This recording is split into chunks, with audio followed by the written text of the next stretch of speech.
সেদিন ছিল মেলার শেষ দিন, আর শেষ দিনের প্রোগ্রাম ছিল অর্কেস্ট্রা। আমাদের এবছরের মেলায় যে সেলফি কন্টেস্ট হয়েছিল তারই প্রাইজ ডিস্ট্রিবিউশনও ছিল সেদিন। প্রোগ্রামের মাঝে সেই ছোট্ট অনুষ্ঠানটা হয়েছিল, আর সেদিন যে বিশেষ অতিথিরা ছিলেন তাদেরকে আমি প্রথমে বরণ করে নিলাম। ওনারা আমাকে একটা সুন্দর সারপ্রাইজ দিয়েছিলেন, তো সেটা কি দেখতে থাকো। আর আমাদের কন্যা সম শ্রেয়া, ওকে অনেক জায়গায় দেখেছেন, ও নৃত্য করে। আমাদের হরা নৃত্যের একটা সাংস্কৃতিক দিক আছে, ওকে আমরা নিয়ে যাই, ওদিকে নিয়ে যাই, তাই ওরা মঞ্চে স্বাভাবিক থাকে। মঞ্চ পরিচালনায় অংশগ্রহণ করেছিল।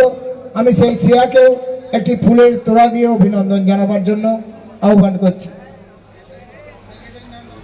একটা হাততালি হয়ে যাক জোর করে শ্রেয়ার জন্য, কারণ শ্রেয়া অনেক ভরসা নিয়ে, অনেক আবেগ নিয়ে আপনাদের কাছে এসেছে, প্রতিদিন আমার সাথে থেকেছে, অনুষ্ঠান পরিচালনা করেছে। ভুল ভ্রান্তি যাই থাকুক, আমরা কিন্তু শেখার মুডে। মন্ডল তালিকার পক্ষ থেকে শ্রেয়ার জন্য একটা ছোট্ট উপহার, একটা ইয়ার ড্রপস। একটা প্রত্যেকে একটা জোর করে হাততালি দিন শ্রেয়ার জন্য। দেখুন, এই যে আমাদের গ্রামে ছোট্ট মেয়ে শ্রেয়া, ও যে এত ভরসা, এত আবেগ নিয়ে, এত ভালোবাসা নিয়ে আপনাদের সামনে প্রতিদিন আমার সাথে গলা পাঠিয়েছে। আমরা প্রতিদিন কুইজের অনুষ্ঠান করেছি। কিছুক্ষণ আগেও শুনছিলাম, আমি যখন মেলায় ঢুকছিলাম, যে অনেকেই বলছিল, আমাদের বৌদিরা, আমাদের দিদিরা অনেকেই বলছিলেন যে আজকে কুইজটা হবে না।